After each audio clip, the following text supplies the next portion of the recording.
industrial wedding.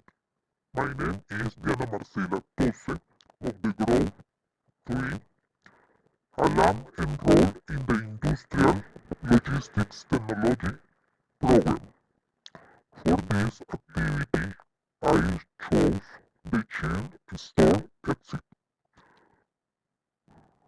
The company has made large capital investment in technology and training of the workforce. Part of this investment is destined to the process of confirmation and transportation of returns from the warehouse. This consists in that the merchandise is returned from the warehouse to its origin.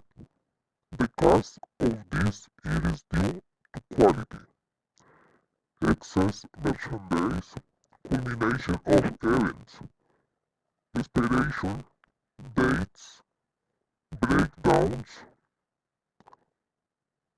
overdue invoice, packaging, massive merchandise, bad marking of presentation. Thanks